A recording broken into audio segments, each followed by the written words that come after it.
Good morning, ladies and gentlemen, teachers, and dear cadets.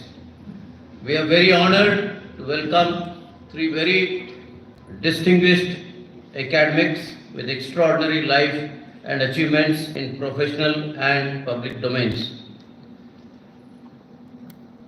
First is Dr. Shobha Nagdu, Srimati Savita V. Amar Shetty, and Colonel Dr. Shankargowda Bharannaikar. Before I introduce our guest today, I would like to say a few words on the Independence Day, followed by the genesis of the English Declamation in our school, being held for the first time. Today we stand together to celebrate the 79th anniversary of India's independence, a day that marks the triumph of courage, sacrifice, and the unyielding spirit of our people under the great leadership of Mahatma Gandhi, whom the world hails among the greatest who walked on this planet.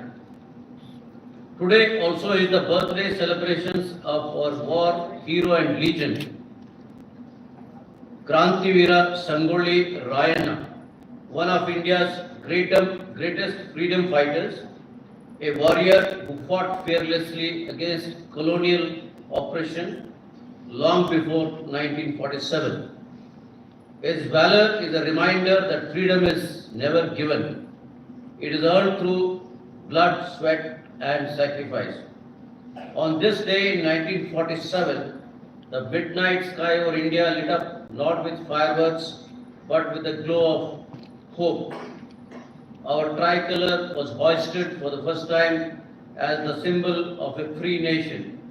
Since then, every generation has been called upon to protect and strengthen that freedom. Our cadets here are the future leaders and defenders of our great motherland.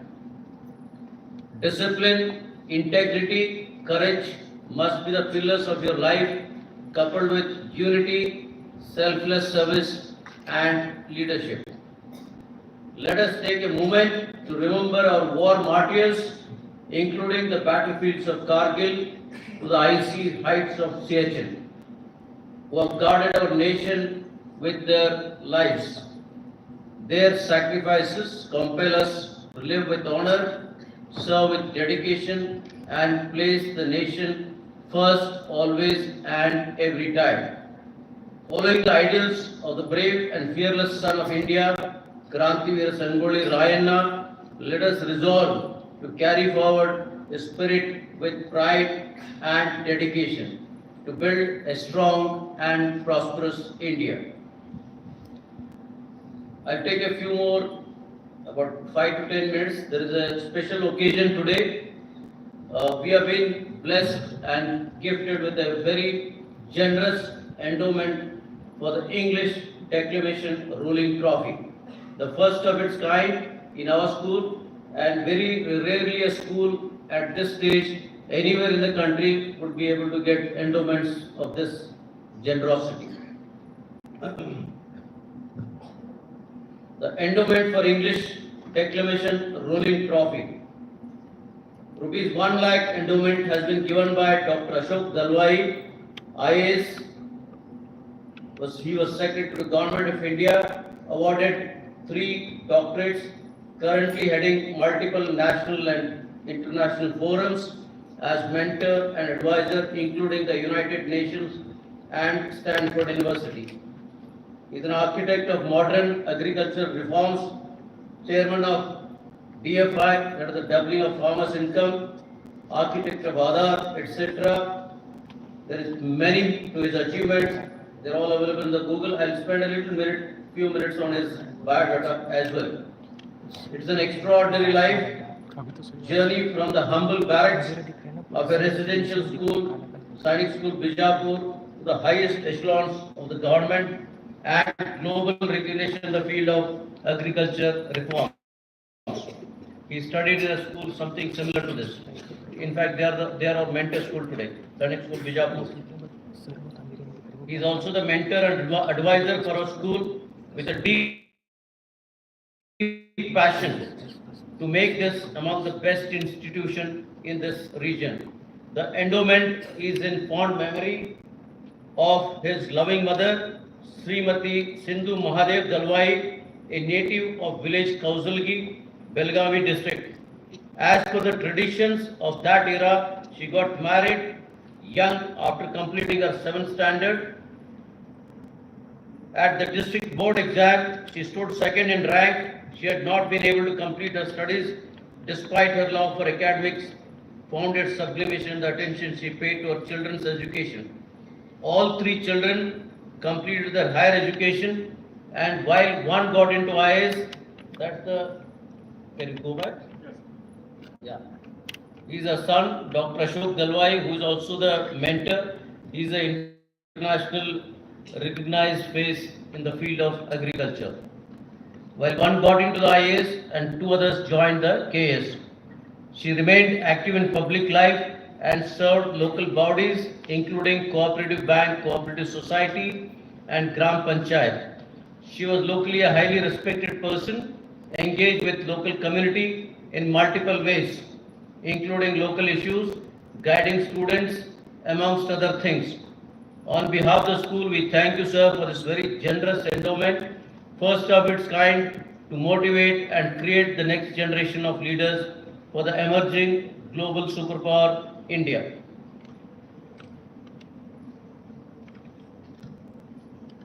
I'll take a few minutes because his life story itself is something extraordinary. It will inspire many of you, not only here, across the country. It is a life which is, tremendous amount of achievements in every field where he has touched. So I'll take 1 minute, about 1 or 2 minutes, to just give a brief biodata of Dr. Ashok Dalwai. He is a 1984 batch Indian Administrative Service Officer. He is an economist holding a master's degree, agricultural economics, and a doctorate in economics. Beginning his career in Indian Police Service, he joined in 1981. He joined the IAS in 1984. Born on Odisha cadre, he has spent more than 12 years in some of the most backward, tribal-dominated regions. In contrast, he has also served as the Commissioner, Bangalore City Corporation. Now it's called Bangalore BBMP, Gruhat Bangalore Municipal BBMP, and that is the India's capital. Such diverse experiences offer him wholesome insights into the country's socio-economic status. At senior level, he has held critical positions in both Odisha and Karnataka, besides the Government of India.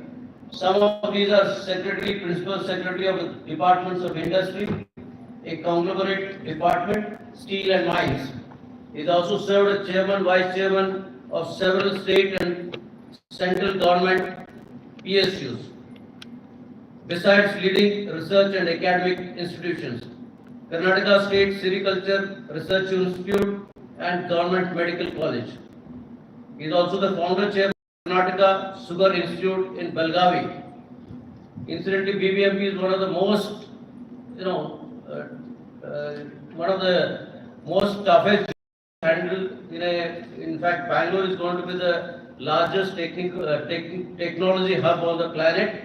So BBMP looks after the entire administration of this massive Silicon Valley. So he was heading that at a very young age. As the head of Technology Center in UIDAI, that is the Aadhaar, he ensured rollout of various software technology platforms and data systems that facilitated enrollment of 130 crore residents of India into Aadhaar system. This is the largest biometric platform anywhere in the world and the most efficient. Many countries are queuing up to India to replicate in their own countries. Even America does not have something of this kind. Its massive scale is massive, it's very effective and very efficient. One of the best biometric Aadhaar ID systems in the world. During his 10 years in the Union Ministry of Agriculture, the senior levels of Additional Secretary and Secretary, He was one of the major contributors to the transformational policy framework of the country's agricultural landscape.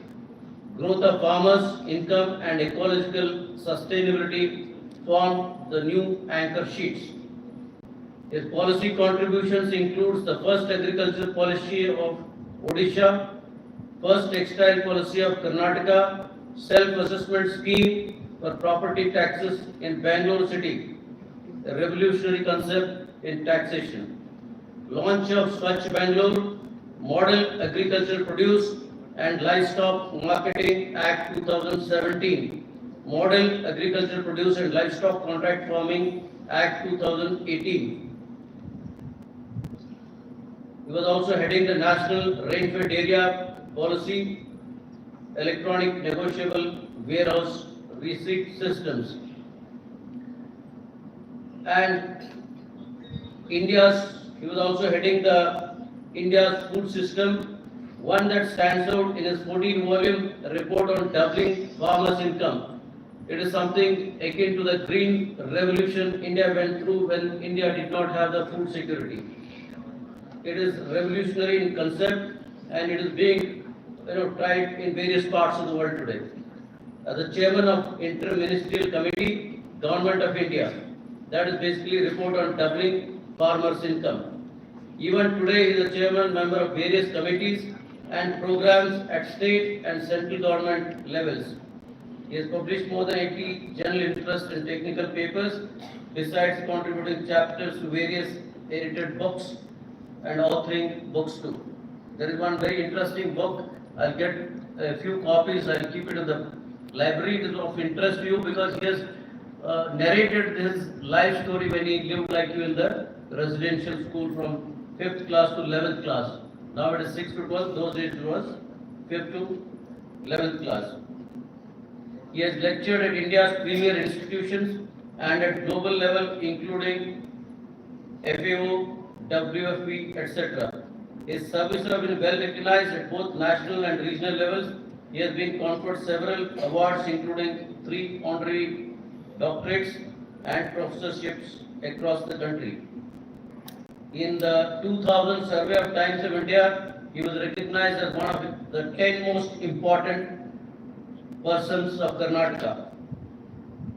Dr. Dalwai blends in himself administrative excellence, academic passion, and commitment to job-led healthy economic growth, besides an egalitarian, just and welfare society.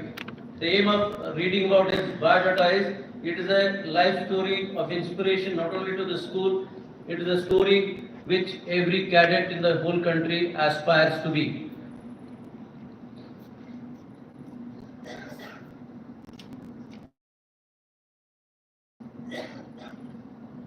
Can you just flash those drawings?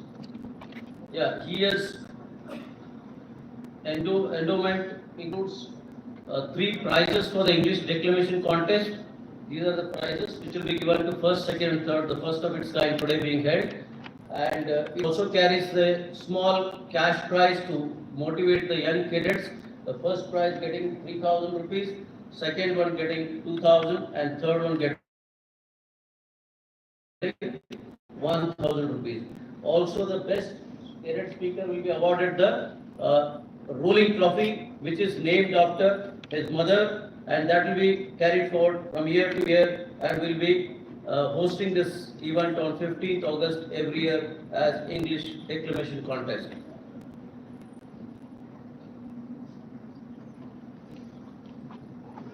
The trophy will be named after his mother, and it will be given awarded to the best speaker who is on the podium today.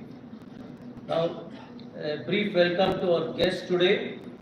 We have 3 very distinguished guests from the university and academic excellence in their lifetime. We have Dr. Shobha Nagnur, who is a BSc, MSc and PhD in Agriculture, University of Agriculture University, Dharwad. She has 30 years of teaching and research experience in various posts, including being a dean, senior scientist, and chief warden at one of the premier universities in the country. She has been a former Dean of College of Community Science, University of Agricultural Sciences, Dharwad, Professor, Department of ECM, College of Community Science, US, Dharwad. Then she is also member of Board of Studies, Research Council, Academic Council, US, Harvard. Then she was also member of that historic doubling of farmers' income committee at the center, Department of Agriculture and Farmers Welfare, Government of India. She has been member of Board of Studies, Bangalore University. She has worked in the areas of empowering women in agriculture and development of multimedia kits for educating rural women. She has also executed number of projects in the research and development in the agriculture sector. She has been awarded with Chaudhry Devilal Outstanding AICRP Award, Best Poster Award, Best Photography, Best Research Paper Presentation. She has also been an author, writing 2 coffee table books, Elegant Flowering Climbers, Flamboyant Blooming Trees, and she has published 50 scientific papers, articles in newspapers, almost 80 of them in magazines. She has authored 4 books. She has guided 5 PhD students and 12 MSc students. Widely traveled across the globe, almost to a dozen countries. So she comes with a phenomenal educational experience, and she is going to be one of our judges for the declamation contest today. Next.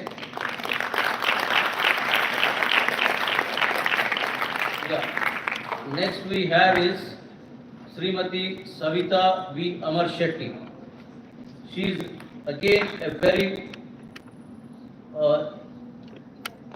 accomplished academic professional, having visionary and multifaceted achievements to her career. A well-respected individual who was involved in social and community space, and she has been. I'll just give a brief. She has been associated with the electorates and professionals in this constituency, have actively participated in, has good network to grassroots of society, has carried out campaigns in the past for the party. In addition to all this academic qualifications, she is a public figure in the field of any politics, government, and you'll be all happy to know she has contributed immensely to create this wonderful school. There has been a lot of support from the madam for creating this fantastic infrastructure so that the children from North Karnataka get benefited. May I have a round of applause to the madam?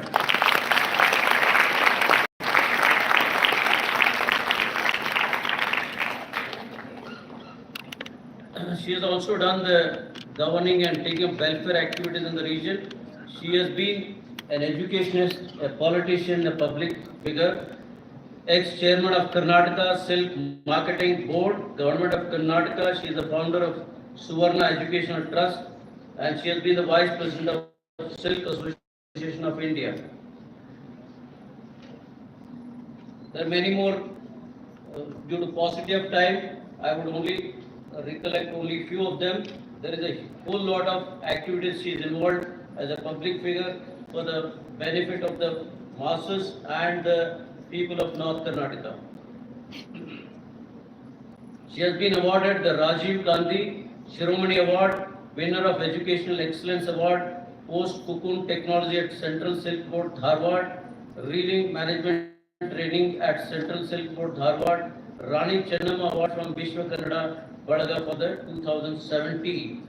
And she has also been interviewed in number of media platforms like All India Radio, Doordarshan, Chandana, and phone-in Narkare Karma, All India Radio. Other facets, I've already covered them, and Madam will be talking to you at length after the event. Now the third is another very distinguished academic we have here. He started, that is Lieutenant Colonel Dr. Shankar Gowda Bharannagar. He is a professor and retired as a chairman of the Department of Management Studies at Vishweshwaraya Technological University, VTU. The entire, I think most of the colleges are affiliated to this great university. And he served in the army for almost 20 years, 25 years, and then he decided to go into the field of education. He has been the director of MBA at the KLE College of Engineering, one of the largest educational, sectors in the South India and technology field. He has been the director of KLE's Institute of Management Studies and Research. He has also held this appointment of Belgaum Institute of Management Studies, which is affiliated to the Karnataka University, Dharwad. He is also an alumnus of Sainik School, Bijapur, like Dr. Ashok Dalwai, and National Defence Academy, Khadakwasla. Was commissioned as an officer in the Indian Army in 1980. He served in the Maratha Light Infantry. The Belgaum is their center, and he took retirement from the army in 2005. Then on, his credentials are extraordinary. He holds a PhD degree from the Indian Institute of Technology, Kharagpur. Where did Sundar Pichai study? Anyone? Yeah, he studied in IIT Kharagpur. He's the man who heads one of the transformation tech industries in the world. So he did his PhD in Kharagpur in the Human Resource Development, Organizational Behavior, and he has also done the doctoral thesis called Impact of Emotional Intelligence on Leadership Effectiveness, Success and Job Satisfaction. He is a member of the All India Management Association, New Delhi, National Academy of Psychology, India, and is graduate from Jawaharlal Nehru University, New Delhi.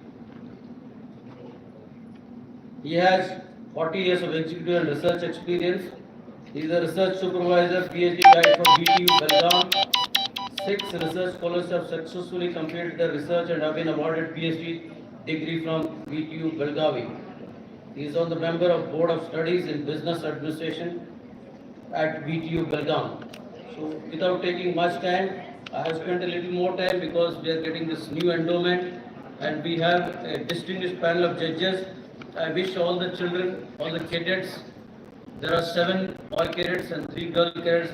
I wish you all the best for this first and transforming debate, not debate actually, English declamation contest, and wish you all the best. Thank you. And just once with me, Jai Hind. Thank you. Yeah, Diva madam, please start the proceedings.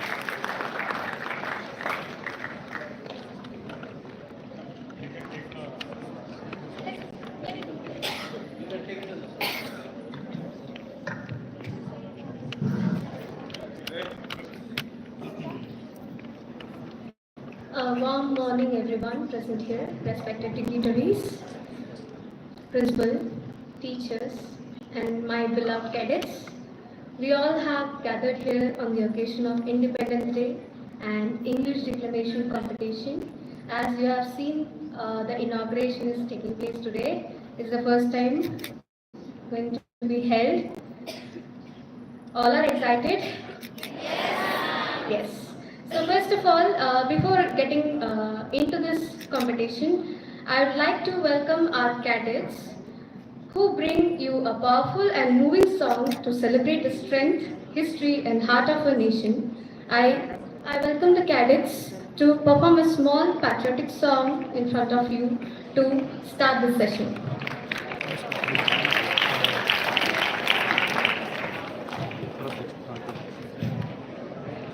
हो जाएगा मैं करता हूँ हाँ बस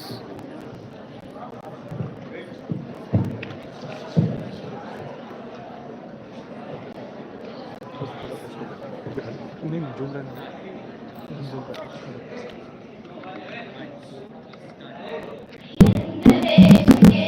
Thank you.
cadets for your performance.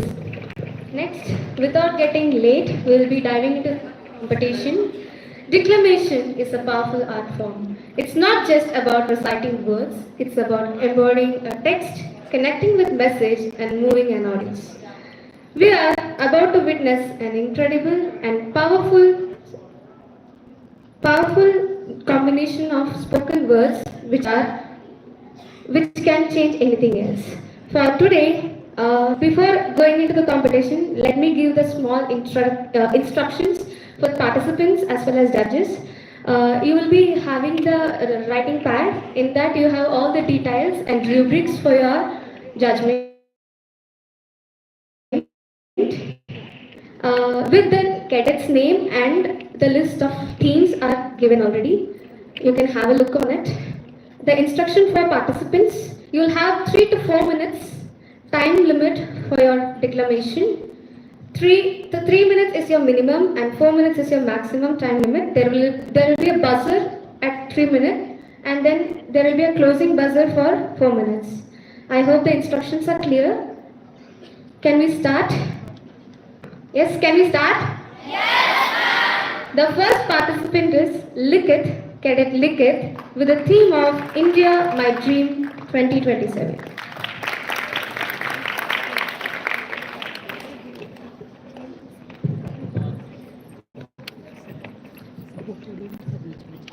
Let us dream with our eyes open and build our nation proud and wise. With love as light and truth as flame, let's honor their name together. Good morning to respected principal, dignitaries, teachers and all my dear friends. Today, my heart swells with pride and hope as I, Cadet Likith from Madama House, stand before you to speak on a dream that belongs to each one of us.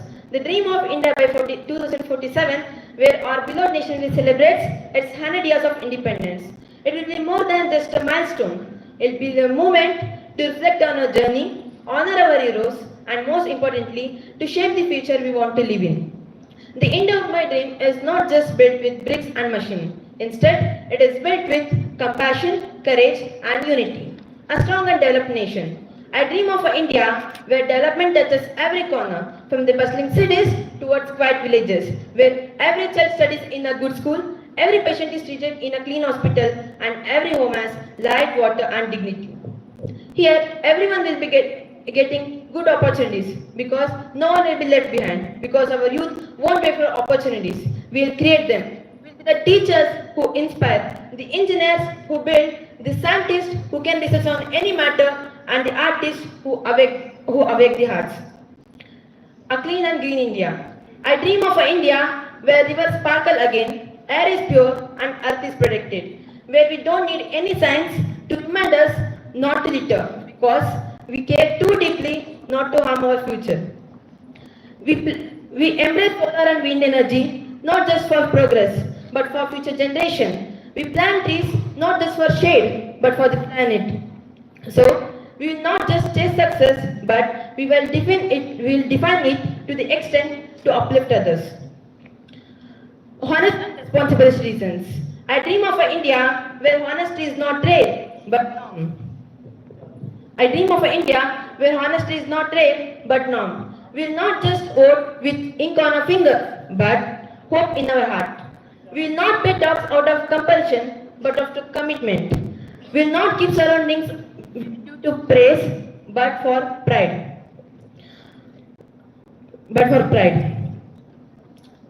Youth power and innovation. The India I dream will rest on the shoulders of youth.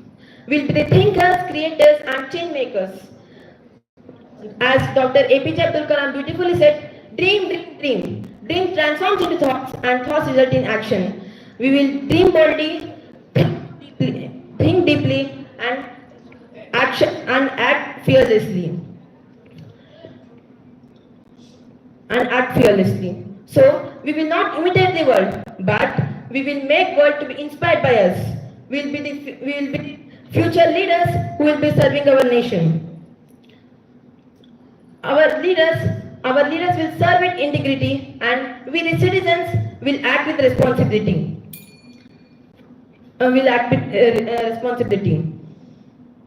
In conclusion, I want to say that, friends, no nation is born perfect, But the nation becomes great when the citizens aspire to dream and work together to chase it. My dream of India by 2047 is not just a fantasy. It's not a fantasy, but it's a possibility. And the possibility begins within us. So let me be the first person to take this dream with utmost sincerity, and I will promise that I will uplift others, one who fails in life, and I will never lose faith in our nation. And while I can make changes, I want you all to be part together to bring changes in our nation to make it better. So when we reach 2047, when we look back, let it be with pride and courage, not with regret. Let it be the story of a generation who didn't just dream but executed it, but they delivered it, due to which our future generation should think that these were the generation due to which we are here. Thank you. Jai Hind, Jai Bharat, and Happy Independence Day. Thank you, Patriotic. Now I would like to call upon Rudra Shegar. The theme is the unsung heroes of Indian independence, Sangolli Rayana. Let them come on the rostrum. Put the rostrum here. If somebody can help. Where are the people? Malesh, Yes, sir, just put the rostrum there. Atul will do. Bring it in the center. No. He's there. He will help you. Just keep it here. Aste uta. Divya, they can use the rostrum. Yes.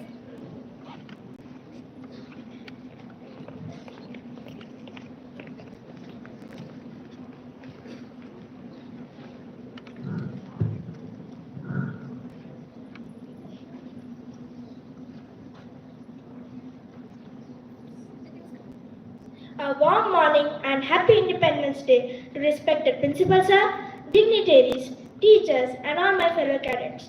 Today, I, Rudra from 8th class, I am going to give a declamation on our unsung hero, Sangolli Rayana. What does it mean to be a patriot? Is it simply hoisting a flag, or is it a deeper commitment to justice and freedom? Today, I want to talk about a man who was a true hero, a man who defined patriotism not with his words but with his life, whose name echoes through the hills of Karnataka. Yes, I am going to talk about a man who was a soldier, not just of any army, but of an idea, the idea that freedom is worth fighting for, no matter the cost. His name was Krantivira Sangolli Rayana. Rayana was born on 15th August, this very day, in 1798, a time when a foreign power was slowly tightening its grip on our land. Rayana wasn't born into royalty. He was a common man, a soldier, fiercely loyal to his queen, Rani Chennamma of Kittur. When the British, with their imposing armies and cunning policies, tried to seize her kingdom, he stood as her unwavering shield. A man who was a soldier who led from the front, a commander with courage, and for a time he even defeated the British in battle. But history took a tragic turn. His queen was captured, the kingdom was lost, and his people were left to suffer under the heavy hand of the British. Rayana refused to let that happen. He stood up and he didn't give up. He became a one-man army. He became a ghost in the forests of Karnataka, striking fear into the hearts of the British Empire. Think about that courage. A lonely warrior with a small band of followers standing up against the mightiest empire on earth. He knew he was going to lose. He knew his chances were slim. But he also knew that some things are more important than winning. They are about standing your ground. We face a world of our own challenges. We face giants, not just of armies, but also of ideas. We see injustice, social inequality, and corruption.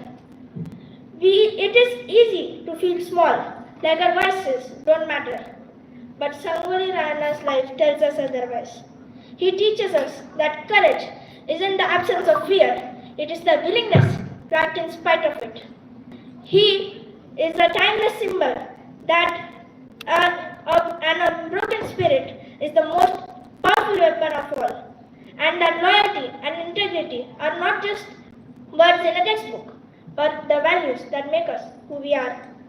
When the British captured him through betrayal, they thought they had won. They hanged him from a banyan tree on 26th of January 1831.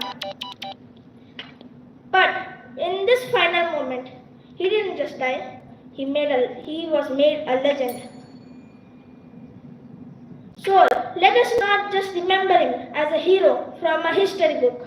Let's remember him as the courage in our lives as we stand for justice and for what is right. So he was made a legend whose story is not about defeat, but about the eternal spirit of rebellion that lives in every one of us. I would like to conclude my declamation with a short poem. They rose with fire, they stood so tall. For freedom's call, they gave it their all. Ranna roared, Chennamma led, their fearless spirits are never dead. Thank you.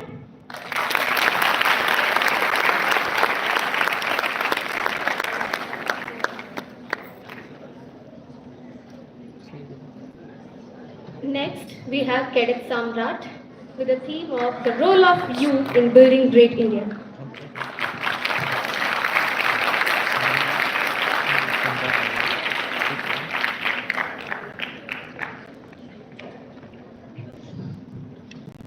ये वंदन की धरती है, अभिनंदन की धरती है, ये अर्पण की भूमि है, ये दर्पण की भूमि है। इसकी नदी नदी हमारे लिए गंगा है, इसका कंकड़ कंकड़ हमारे लिए शंकर है। हम जिएंगे तो इस भारत के लिए, हम मरेंगे तो इस भारत के लिए, और मरने के बाद भी गंगा जल में बहती हमारी अस्थि को कोई कान लगा के सुनेगा तो केवल एक ही आवाज सुनाई देगी, भारत माता की जय। जय हिंद, रेस्पेक्टेड जजेस, principal, teachers and all my dear cadets. I, Cadet Samrat, and I feel honored to stand before you and present my speech on a topic that's not only important but it's very close to our heart. That's the role of youth in building a great India. India, a land of ancient wisdom and youthful dreams, a country where Swami Vivekananda once said that, "Give me 100 energetic young men and I shall transform the whole India." Truly, we, the youth, are not just the future. We are the present strength and the powerful pulse of our nation. But the question rises, how can we, the youth, make India not just the great, but the greatest? Firstly, through education and character. In Sainik school, we don't just learn textbooks. We learn strong moral values. We learn to respect elders, follow rules, and live with honor. A country needs educated citizens, but more importantly, it needs citizens with strong moral values. Secondly, by being physically and mentally strong. As future defenders, whether in the armed forces, civil services, or any other field, we must be physically and mentally strong and ready to serve whenever our country wants us. Let us remember, the youth are not useless, they are useless. If they are inspired, they can create miracles. Thirdly, by being responsible leaders. Leadership is not about giving orders, it's about taking responsibility, showing courage, and doing the good of others.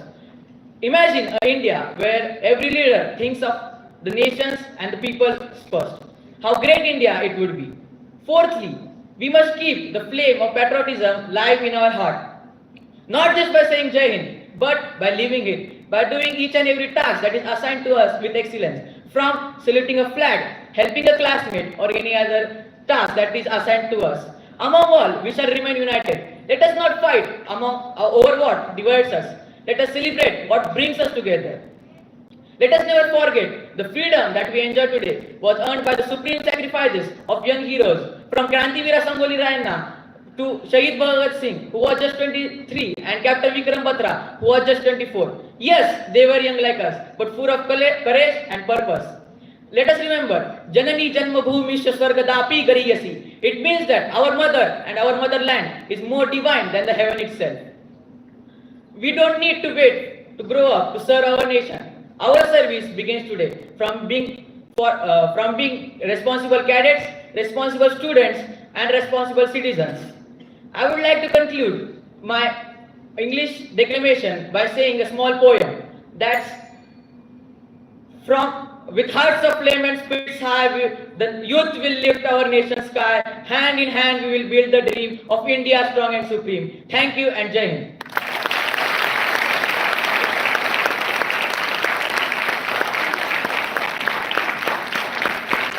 Thank you, Samrat. Now we have Adarsh Hardapure, who will be speaking on the topic Mahatma Gandhi and India's freedom movement.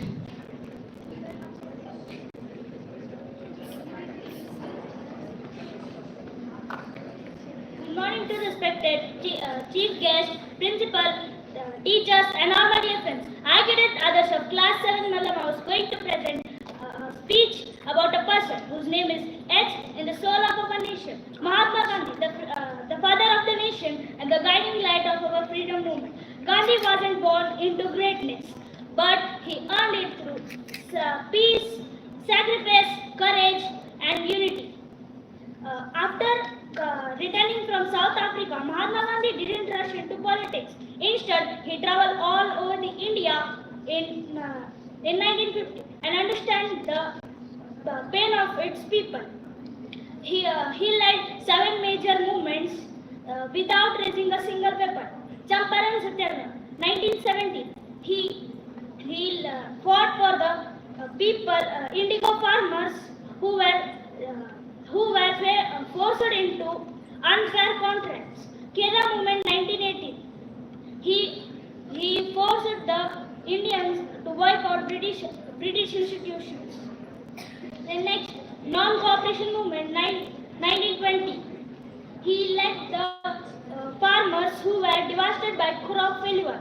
Then next comes our civil disobedience movement 1930. He marched to the Delhi to make salts and defying unjust laws.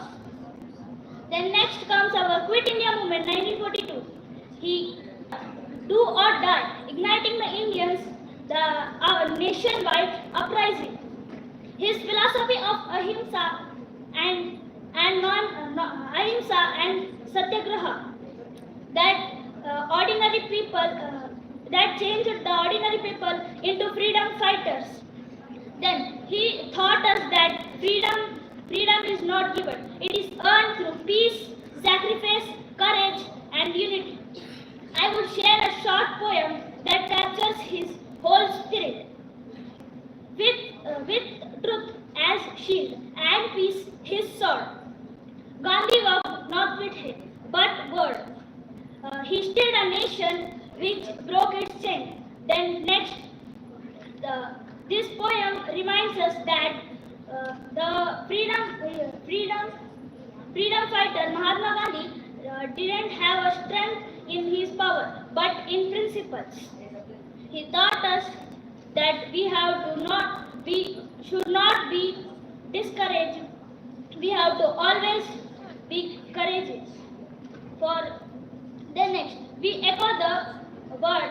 We echo local for vocal and Swadeshi movement Gandhi started urging Indians to use indigenous goods for revive the local industries. Then next, I would conclude my speech with some few lines. Just don't remember the Gandhi, but also his values: truth, sacrifice, courage, moral courage, and unity. Thank you. Happy Independence Day. Jai Hind.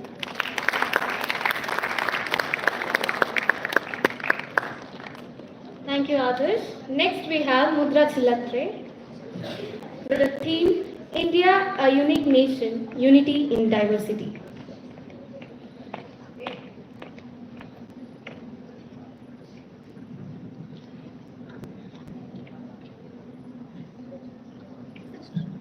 Together we rise, divided we fall. Unity in diversity conquers all. Good morning, respected principal, honorable dignitaries, teachers, and all my dear friends. Today, I, Cadet Mudra, standing before you to speak about a nation that is not just a landmass on a map, but a living, breathing mosaic of cultures, languages, traditions, and beliefs. That nation is India. a country that truly embodies the spirit of unity in diversity. In a land of many, yet one, India is home to over 1.4 billion people speaking more than 120 languages and practicing multiple traditions. From the snow-capped peaks of Kashmir to the sun-kissed shores of Kanyakumari, from the deserts of Rajasthan to the rainforest of Northeast. Every region has its own flavor, its own rhythm, its own soul, and its own heartbeat. Yet, despite these differences, we are bound together by a shared identity. We are Indians first. United by our constitution, our democratic values, our collective dreams, and our, our respect that makes us stand out. Walk through any Indian street and you will hear a symphony of languages. The aroma of diverse cuisines that smell around every corner of the country, and festivals that also lit up everywhere. In the morning, at the same time, we can hear Aarti from the temple and Azan from the masjid. Whether it's Diwali, Eid, Christmas, Baisakhi or Pongal, we celebrate together, work together and laugh together. Our history has tested our unity time and again, whether it was the freedom struggle against the colonial rule or the fight against natural disasters and pandemic. India has always risen as one. It teaches us that tolerance, empathy, and respect. It reminds us that differences are not divisions, but dimensions of richness. It shows how India is unity in many people, where we all come together and stay together.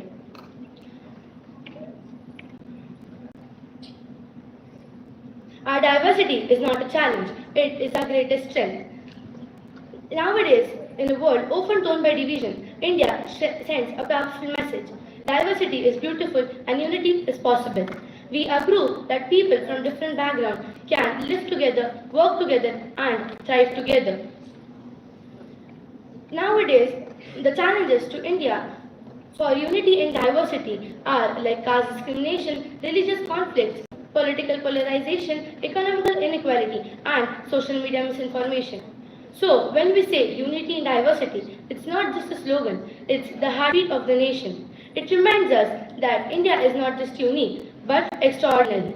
It makes our country strong and vibrant.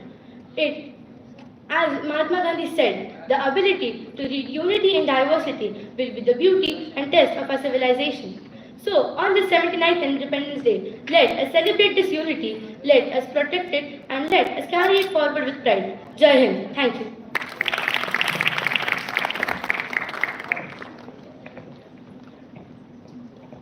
Thank you, Mona. Next we have Advaita Patel with the theme of Role of Women in Building Modern India.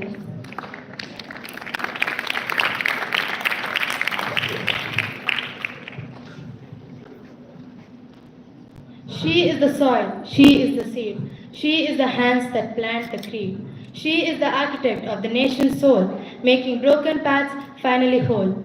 Good morning to honorable dignitaries, respected principal, teachers, and all my dear friends. Today, I, Cadet Advaita, take this as an opportunity to talk to you about the topic, the role of women in building modern India. When we speak of building modern India, what images come to mind? We see the faces of our nation's founding fathers, the architects of our constitution, and the innovators who have shaped our destiny. But today, I want us to look closer. I want us to see the faces that have often been overlooked. I want us to recognize the unwritten chapter in our history, the chapter that belongs to the women of India. For too long, their role has been relegated to the sidelines, seen as supportive but never foundational. But the truth, however, is that women have not just supported the building of modern India. In fact, they have been the very foundation upon which it stands. They have been the silent yet strong pillars holding up the sky. From the first race of independence, women were at the forefront. They were not just followers in the freedom struggle, they were leaders. Sarojini Naidu, the Nightingale of India, and Rani Lakshmibai, the defiant queen, are not just historical figures. They are the symbols of the indomitable spirit of the women of India. As our nation grew, our women grew with them. They broke barriers and shattered stereotypes. Think of the pioneering doctors like Anandibai Joshi, who defied social norms to pursue medicine in a foreign land, paving the way for countless others.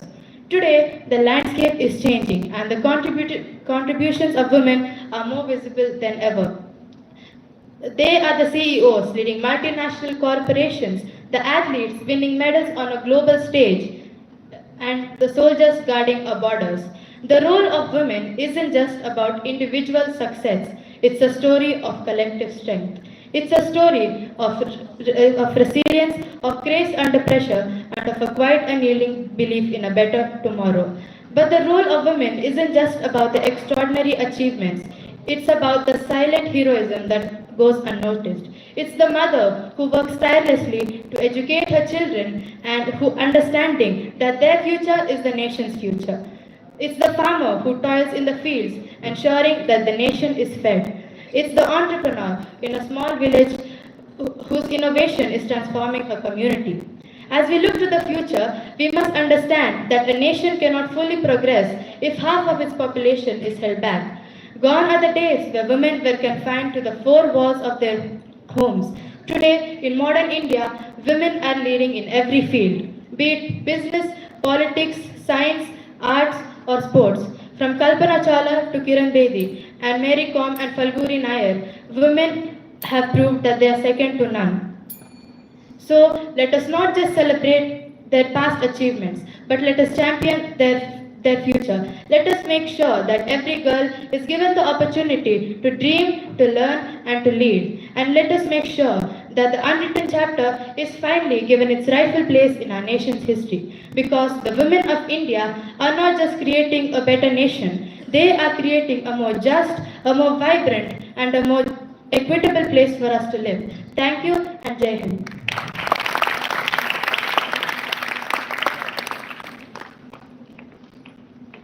Thank you, Advaita. Next we have Shreyas.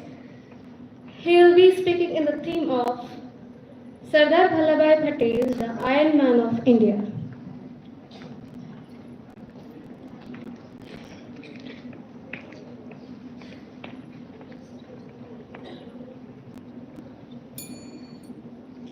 A very warm morning, everyone gathered here. Respected principal, dignitaries, teachers, and my dear friends. I am Cadet Shreyas Patil of class 9 Cinema. And let me start with the saying, some people are born, others are forced. Today, I stand here to speak about a man who was forged in the fire of our nation's struggle and hammered into shape by a burning passion for unity and ultimately cast as the as the very Iron Man of India, Sardar Vallabhbhai Patel. Sardar Vallabhbhai Patel was born on 31st of October 1875 in a small village of Gujarat. Though he came from a humble background, he became a successful lawyer. But suddenly, a call by Mahatma Gandhi for the freedom struggle echoed throughout the nation. Sardar Patel did not hesitate. He joined the freedom struggle and led many movements. He was a part of non-cooperation movement and played a key role in Bardoli Satyagraha in the year 1928. His leadership during the protest was so remarkable that the people gave him the title Sardar, meaning chief or leader. His story isn't just a history, it is a drumbeat, a heartbeat of a nation finding its soul. Let's listen it together. But more than just recounting his historical achievements, I want to bring his legacy into our contemporary world. I want us to reflect on his work. I want us to reflect on what his work and life mean for us. Sardar Patel was a man of action. While other leaders were debating the future, he was busy building it piece by piece. His most monumental task was the unification of over 560 princely states into one single nation. It was not a simple feat. It was a diplomatic tightrope walk that required immense patience and shrewd negotiation. He convinced many rulers and rulers of states as diverse as Hyderabad and Junagadh, each with their own armies and aspirations to become a part of the Indian Union. He understood that without unity, India would remain weak and vulnerable, a mosaic of small, bickering kingdoms. This brings us to his most contemporary message, the message of unity. In our world today, we see divisions everywhere. Divisions of language, religion, caste, and ideology. We are often quick to highlight what separates us rather than what unites us. But Sardar Patel's life reminds us that our true strength lies in our collective identity as Indians. We all the Indians must be united and actively protect the unity he forged and strengthen it every single day. Another powerful message from Sardar Patel is the integrity and a strong sense of duty. Sardar Patel was a man of action. As the first Home Minister of India, he laid the foundation of IS, Indian Administrative Service, the steel frame of our bureaucracy.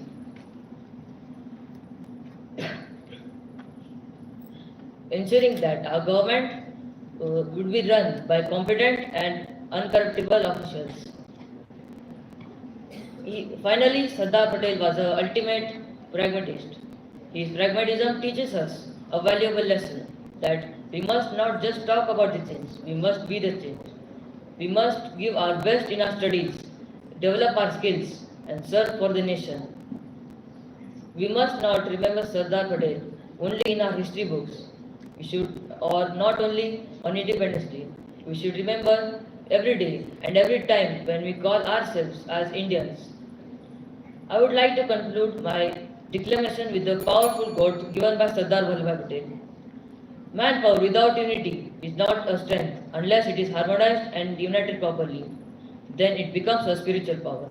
Thank you. Jai Hind, Jai Bharat.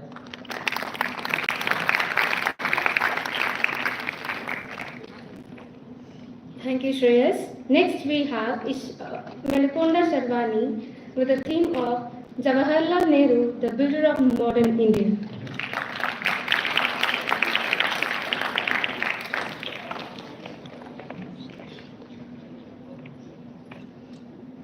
The future belongs to those who prepare for it today. A very good morning to honorable dignitaries, respected principal, teachers, and all my dear friends. Today I carry Sharvani standing before you to speak of a titan, a visionary, and the chief architect of the nation's destiny. Pandit Jawaharlal Nehru. He was not only the first Prime Minister of India, but he was the master who laid the foundations of the magnificent edifice that is modern India. Nehru was a tapestry woven with the thread of secularism, democracy, and scientific temper. In the tumultuous aftermath of the partition, when our nation was fractured and bleeding, he held aloft the torch of secularism, a beacon of hope in the darkness. He believed in an India where every faith, every language, and every culture could be flourished, not in isolation, but in symphony of unity. He once said, India is a land of many cultures and many religions. We must learn to live together in peace and harmony. It was not just a political statement, but it was a deep-seated conviction that became the cornerstone of our republic. Nehru was not content with political freedom alone. He also understood that true independence meant freedom from poverty, ignorance, and disease. He was a builder in the most tangible sense of the word. He established many institutions of excellence like the Indian Institutes of Technology, IITs, All India Institutes of Medical Sciences, aims at nurturing a generation of scientists and engineers who would drive the nation's progress. He strongly believed in science and technology were the engines of change, famously stating that it is a science alone that can solve the problems of freedom, that can solve the problems of poverty and hunger, in sanitation and illiteracy, of superstition and dead custom, of vast resources running of waste, of a rich country inhabited by starving people. But his vision extended beyond our borders. As the world was being torn apart by the Cold War,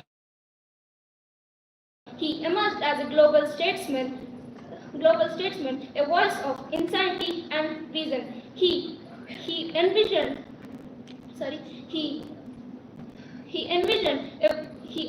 a world where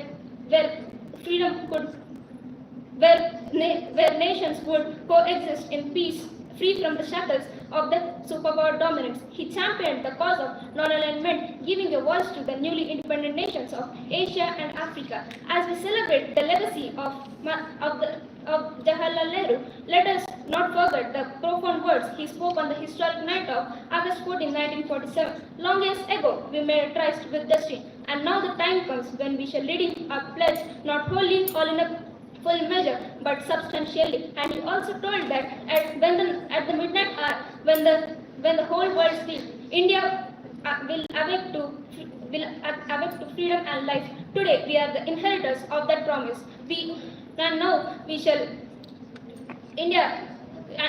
we are the inheritors of that promise. The India we live in, with its vibrant democracy, scientific prowess, and its diverse culture, is a testament to the enduring legacy of the man who dreamt big and built bigger. Let us honor him by continuing to build on his vision. By striving hard for an India is not only strong or prosperous, but also just, equitable and compassionate. Thank you. Happy Independence Day. Jai Hind.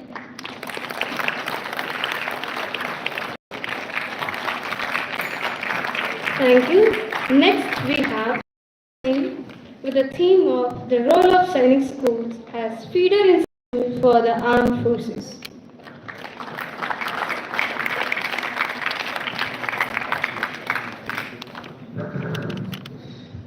15 अगस्त लेके आता है एक नया जनून, दिल से निकलता है जय हिंद, आंखों में हो धून।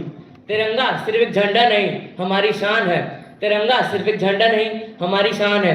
अरे हम कैडेट्स के लिए तो ये पूरी पहचान है। A very warm and heartfelt Independence Day greetings to one and all present here. Esteemed guests, Principal Sir, Ocean of Knowledge Valley teachers, my dear friends, and to all the brave hearts that beat for Bharat on this sacred day when freedom found its voice. Today's day is filled with pride and celebrations because on this very day, our nation attained its hard-earned freedom. Today, as we celebrate the 79th anniversary of our independence, we remember countless heroes who fought for the nation relentlessly so that we could breathe the air of freedom as we do now. Today's day is not just to remember the past, it is to honor the future guardians and brave soldiers of our nation and its independence. But have you ever wondered where these brave soldiers began their journey from? The answer lies in the proud and powerful institutions, Sainik School of India. Dear friends, as you all know, freedom is not free. It is earned and protected by brave officers working in the borders, skies and oceans. And Sainik schools play a vital role in our nation's armed forces and preparing such officers. They don't just teach us subjects like maths and science, they instill a sense of courage, discipline, responsibility, duty. They create brave officers who are not afraid to take charge in the times of crisis with great physical fitness, mental toughness, and military value. The curriculum is designed to prepare the cadets for NDA, the National Defense Academy, and become proud officers in the Army, Navy, and Air Force. But others who choose other paths carry with them unshakable love for the nation because patriotism isn't taught, it is lived within every cadet of a Sainik school. And all of them become a tribute to the freedom fighters who sacrificed their lives saving the nation. They are modern day warriors and their roots trace back to the discipline and value taught in Sainik schools. Either in uniform or not, they never failed to make India proud. In this Independence Day, while we salute to all the brave soldiers and heroes who fight for the nation, let us also salute to the institutions which prepare them, Sainik schools. They are nurseries of leaderships, training grounds of tomorrow's heroes, and unsung guardians of our independence. Let us raise our heads high with pride and responsibility because freedom is not a gift, it is a duty, and institutions like Sainik schools ensure that this duty lives on generation after generation. And as cadets ourselves, it is our duty and responsibility that we should remember that we are not just an ordinary student in a uniform. We are a symbol of discipline, strength, courage, and commitment. We do not just prepare for a career, we prepare to serve the nation, and serving the nation is the highest that one can achieve in a lifespan. Before I end my speech, I would like to conclude by saying a thought by the missile man of India, APJ Abdul Kalam, that a good nation's defense is not made by its weaponry, it's made by quality officers. So once again, a happy Independence Day to all of you. Jai Hind, Jai Bharat.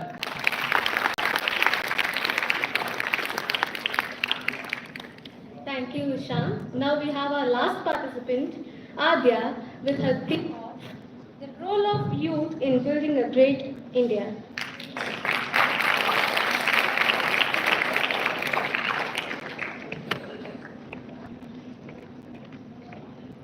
The youth are not just the poor, they are the hands that will shape the future of this land. India's greatness starts today in what the youth do, think, and say. Good morning, respected dignitaries, honorable principal, teachers, and all my dear friends. I am Cadet Adya, and today I am going to be presenting a speech on the topic Making a Great India, the role of youth in building a great India. Before I start, I would like to wish you all a very joyful Independence Day.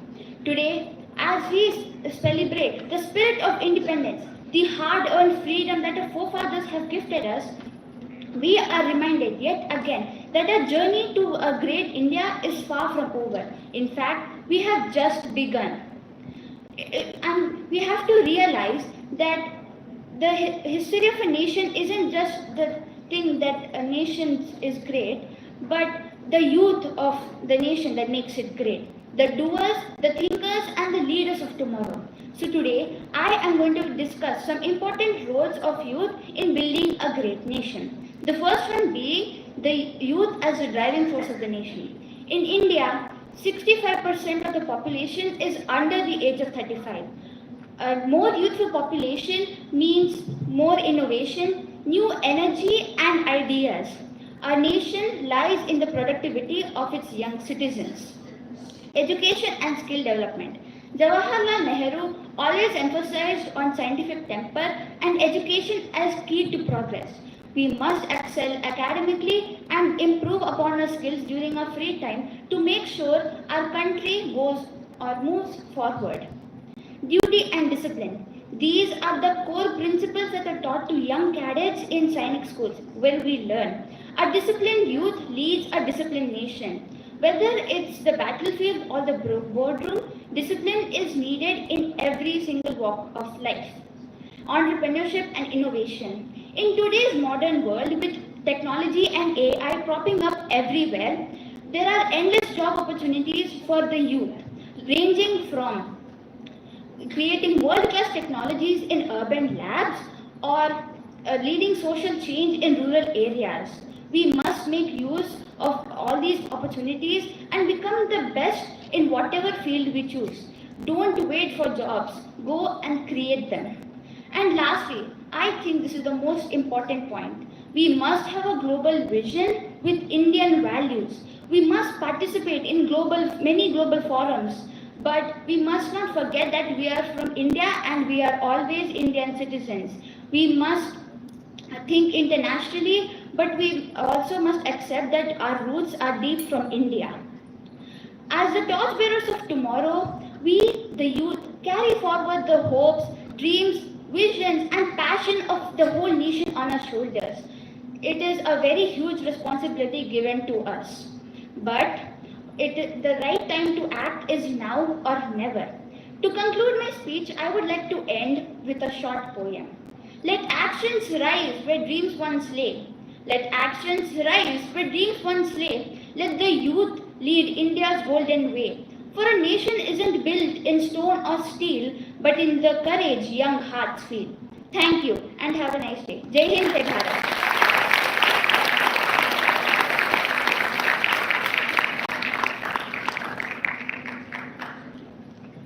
Thank you, Adya.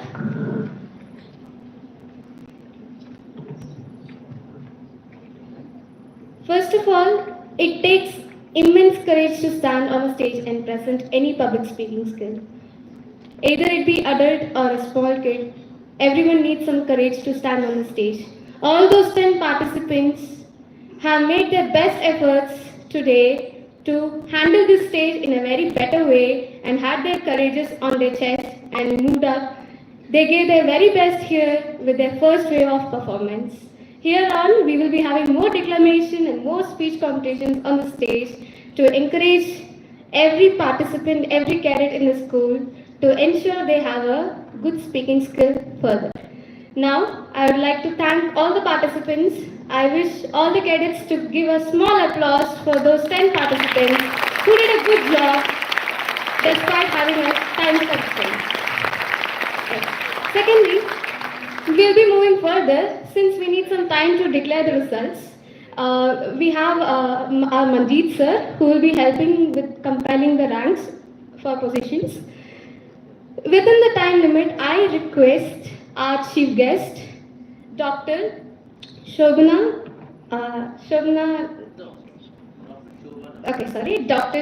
Shobha Nagnur. I'm really sorry for the name.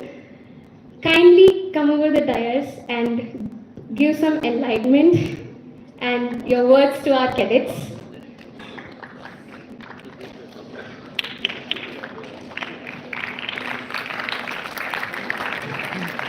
Yes, we'll be there in a moment.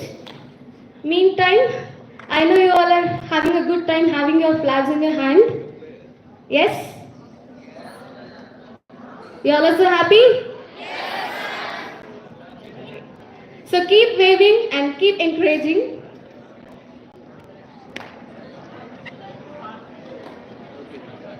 Is there any child who can sing? Is there anyone who can come over the dais and sing? Kannada or Hindi? Any language, Kannada, Hindi or English, whatever you prefer, sir. Have a small performance. I know we have a very energetic cadet here. Please come over the dais. I need only one participant here.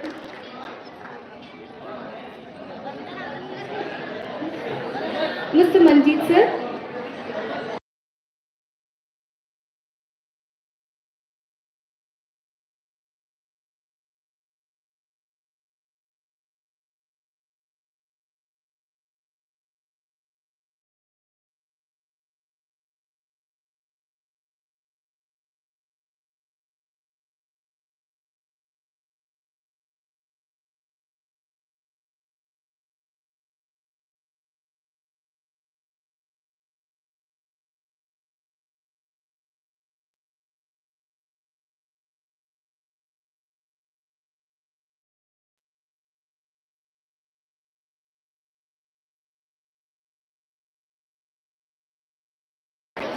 Yes, I know you all are so excited. Kindly maintain the decorum. Cadets. अरे ठीक है camera नहीं आएगा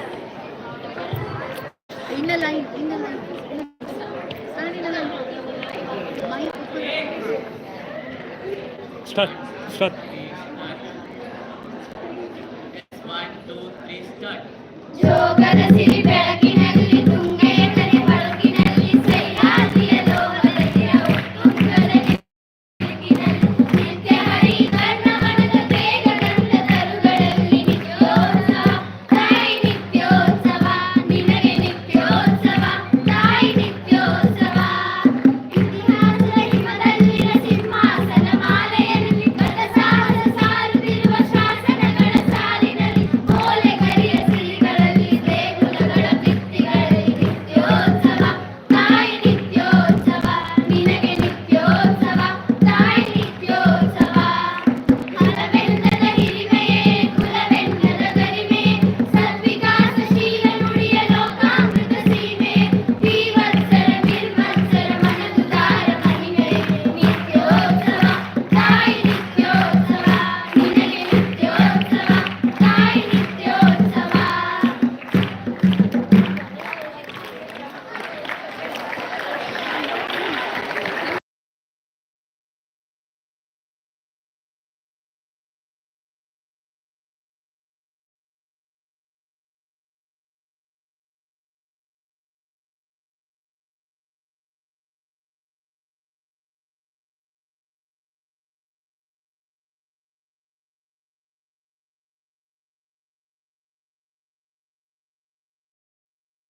ಕಿತ್ತೂರ್ನಾಗ ರಾಯನ್ ಹುಟ್ಟಿ ಬಂದು ಗನ್ನವರ ಮನಿಯಾಗ ಮಹಾತಾಯಿ ಕೆಂಚವ್ವನ ಹೊಟ್ಯಾಗ ಗಂಡ ಬೆಳಗಾವ್ ಜಿಲ್ಲಾದಾಗ ಬೈಲ ಹೊಂಗ ತಾಲೂಕ ಪೈಕಿ ಸಂಗೊಳ್ಳೊಂದು ಸಣ್ಣಾಳಿ ಕಿತ್ತೂರ್ನಾಡಾಗ ರಾಯನ್ ಹುಟ್ಟಿ ಬಂದೋರು ಗನ್ನವರ ಮನಿಯಾಗ ಮಹಾತಾಯಿ ಕೆಂಚವ್ವನ ಹೊಟ್ಯಾಗ ಜಾತಿರ್ಲಿಂಗ ರಾಯಣ್ಣ ಕುರುಬನವಾಗ ವಾಲಿ ಕಾರ್ಕಿ ಕಿತ್ತು ಅವರ ವಂಶಕ್ಕಾಗ ಜಾತಿರ್ಲಿಂಗ ರಾಯಣ್ಣ ಕುರುಬನವಾಗ ವಾಲಿ ಕಾರ್ಕಿ ಕಿತ್ತು ಅವರ ವಂಶಕ್ಕಾಗ ಸಂಗೊಳ್ಳಿ ಕುಲಕರ್ಣಿಗೆ ಇತ್ತೋ ಬಾಳನ್ನಗಾಗ ಬ್ರಿಟಿಷರ ಬಂದಾರ ದೇಶದ ಮ್ಯಾಗ ಸಂಗೊಳ್ಳಿ ಕುಲಕರ್ಣಿಗೆ ಇತ್ತೋ ಬಾಳನ್ನಗಾಗ ಬ್ರಿಟಿಷರ ಬಂದಾರ ದೇಶದ ಮ್ಯಾಗ ಮಲಪ್ರಭಾ ನದಿಯಾಗ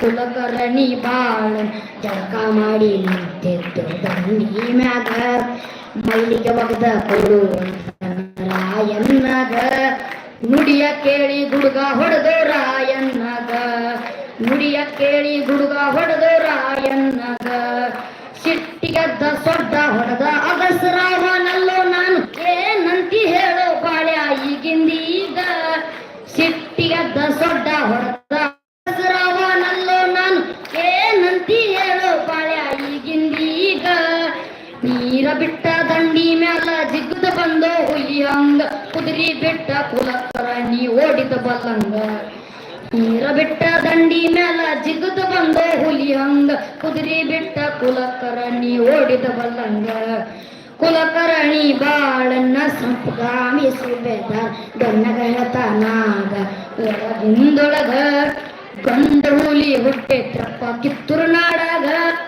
ಸುಮ್ಮನ ಕುಳಿತರ ನಮ್ಮ ಜೀವ ಹುಲಿ ಬಾಯಾಗ ಸುಮ್ಮನ ಕುಳಿತರ ನಮ್ಮ ಜೀವ ಹುಲಿ ಬಾಯಾಗ ಮೋಸದಿಂದ ರಾಯನ ಕರೆಸಿ ಜೈಲದೊಳಗಿರಿಸಿ ಬಂದ ನಿಶಿ ತಿರುವಿ ಎಂಕಿಲಿ ಬರ್ತಾರ ಸಂಗೊಳ್ಳಿ ಊರಾಗ ಮೋಸದಿಂದ ರಾಯನ ಕರೆಸಿ ಜೈಲದೊಳಗಿಡಿಸಿ ಬಂದ ನಿಶಿ ತಿರುವಿ ಎಂಕಿಲಿ ಬರ್ತಾರ ಸಂಗೊಳ್ಳಿ ಊರಾಗ ದುಷ್ಟತಾನ ಹೆಚ್ಚು ಬೆಳೆಸಿ ಕೆಂಚವ ತಾಯಿನ ಚೌಡಿಗೆ ಕರೆಸಿ ಕಲ್ಲು ಹೊರಸಿ ನಿಂದರ್ಶ ತುಪ್ಪದ ಮ್ಯಾಗ ದುಷ್ಟತಾನ ಹೆಚ್ಚು ಬೆಳೆಸಿ ಕೆಂಚವ ತಾಯಿನ ಚೌಡಿಗೆ ಕರೆಸಿ ಕಲ್ಲು ಹೊರಸಿ ನಿಂದರ್ಶ ದುಪ್ಪದ ಮ್ಯಾಗ ದುಪ್ಪದ ಮ್ಯಾಗ ಕಲ್ಲು ಹೊತ್ತ ಕೆಂಚವ ತಾಯಿ ಹೇಳ್ತಾಳು ಗಂಡಸಲ್ಲು ಬಾಳೆ ನೀನು ಕನ್ನಡ ನಾಡಾಗ ಸೂರತಾನ ತೋರಿಸ್ತಿದೆ ಹೆಂಗಸರ ಮ್ಯಾಲ ನನ್ನ ಮಗರಾಯ ಬರ್ಲು ಜೈಲು ಬಿಟ್ಟ ಹೊರಗ ನನ್ನ ಮಗರಾಯ ಬರ್ಲು ಜೈಲು ಬಿಟ್ಟ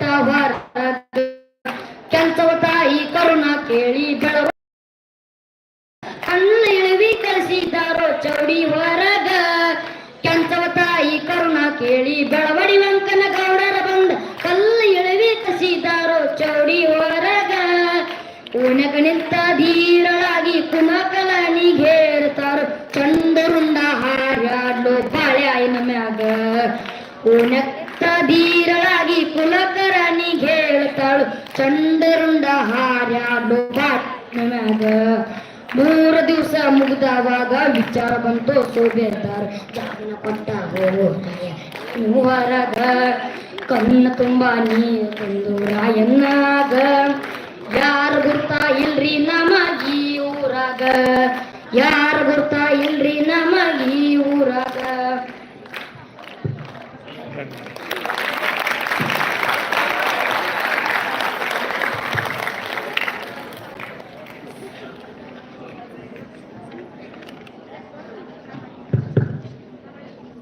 Yeah, tremendous excitement and tremendous talent. I never had the courage to stand up in assembly in my 7 years. If I could make it to NDA, all of you can make it to NDA. Fantastic. And what confidence that, what is his name, the boy who sang? Samarth. Huh? Samarth. Fantastic. Fantastic. 7 years people kept telling me, get up, get up. I couldn't stand up in the assembly, leave alone speaking. Okay, so you have gifted with tremendous amount of energy, talent. I had said 3 girls and I forgot about it. I didn't rehearse. I didn't tell Diva. There are 4 girls. So that's the initiative. Fantastic. And they have done a fabulous job. Now I'll request each of the guests, we have time to address our cadets, motivate the cadets so that they become great leaders in any field they choose to. Thank you. The results can be announced later, ma'am. Just address.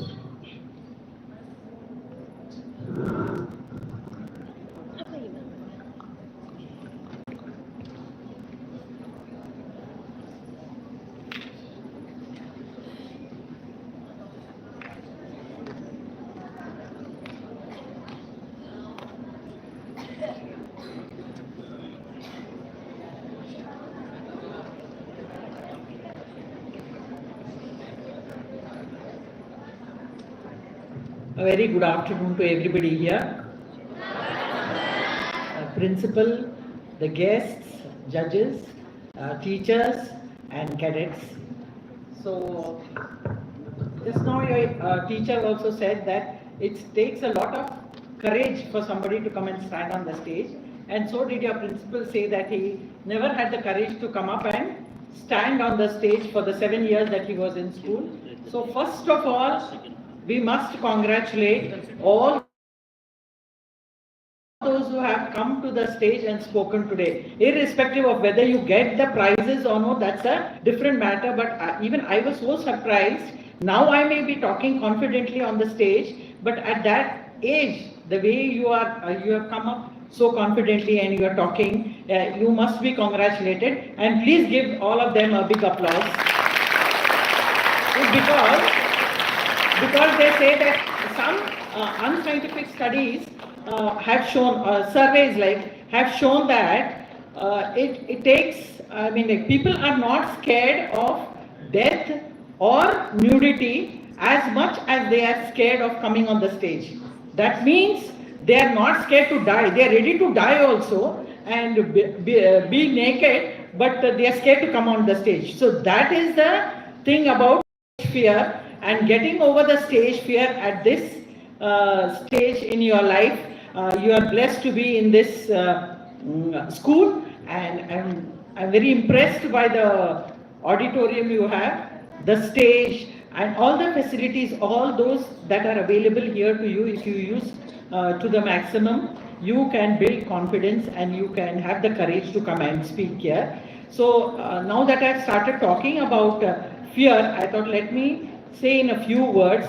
I've been teaching public speaking in my college to my students, because how you speak and communication skills are more important in these modern days than your academic marks. So your communication skills are important, and I used to teach. Among that, it was public speaking. So I can talk at length about public speaking or how you have to come on the stage and speak, because I used to take a 6-month course for 1 semester. So I'll just touch upon only one topic now, and that too briefly, because there are other people going to speak after me. So I thought let me talk about the fear what I've spoken now. So first of all, how you have to overcome fear. First thing is, you remember that fear is natural. Even I, at this stage, I feel a little nervous when I'm going to come to the podium and stand here. So accept that anxiety or fear is natural, and it can happen to anybody. Many of you must be thinking only I am scared. Everybody is talking confidently. It's not that. They also have that anxiety, and there are simple tips that you can overcome. I'll just tell you some of them. So here now, when we were judging on various parameters, we are judging, and most of the judging was on the delivery part of it. So first of all, while you prepare your speech, whether it is your declamation or elocution or debate or whatever it is, whatever the topic is given to you, preparation is 90%, whereas your delivery is only 10%. But here, when we are judging, we give more importance to your delivery and how you talk rather than your preparation. And how your delivery will come good is by thorough preparation. So that 90% what you're doing is preparation. In preparation, you have preparation, practice, and then you have to reframe your mindset to get over the fear. So in preparation, there are you have to do a lot of research work. I'm sure many of you have done good work, and now with the Google and internet facility, you can really get a lot of information. Of course, you have to know what to pick from Google and what not to pick from that. And I'm sure you have very good teachers also, because I have seen you speak so well and prepared so well about each of the topic that was given to you. So you have to prepare. In preparation, you have practice also. Once your material is ready, you need to practice how you're going to talk about it. There are different ways of practicing. Earlier, when we were students, we were told to practice by standing in front of the mirror. But now you have your mobile phones, you can record it, and then you can rerun and see where you have done your mistakes and correct yourself. So practice is also very important. And then you have to reframe your mind, and then because of your good preparation, you will have the confidence and the courage. Once you know thoroughly what you are going to talk about, you have to read a lot. Your speech may be small, but to get that, you have to read a lot. So in case you miss somewhere something, then you can pick up and talk further. I can see some children are a little nervous, but I said nervousness is common, and nervousness is there for even of the best speakers, those who go on stage. So accept that it is okay. Try to build your confidence by preparing well. Once you have prepared your speech very well, then you get the confidence and the courage to come here and speak. You need to practice also, and then you also remember that when you come here on the stage, nobody is out there to make fun of you.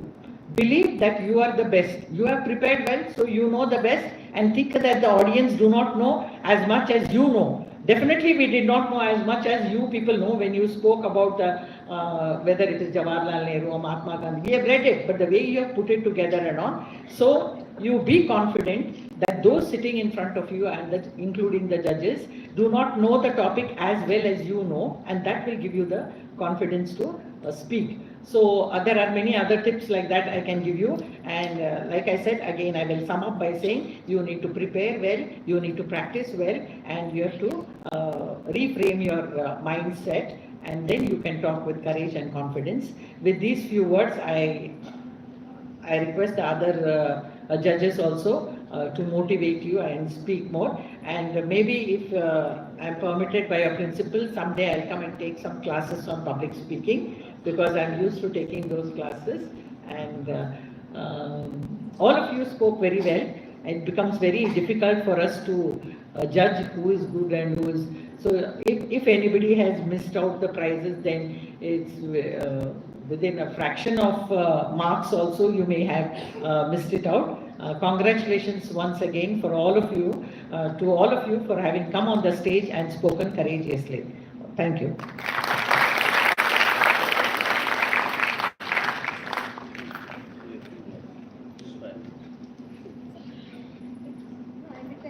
Yeah, please.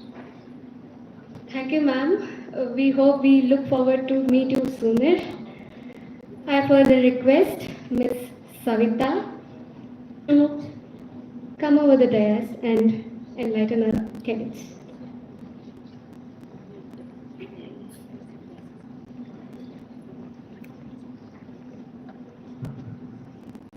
Good afternoon, everyone. All dignitaries on the dais, respected Param Naik sir and Principal sir, Shobhan Agnu madam, and all the respected teachers and students. That I want to know how many students enjoyed that Sangolli song sang by Samarth.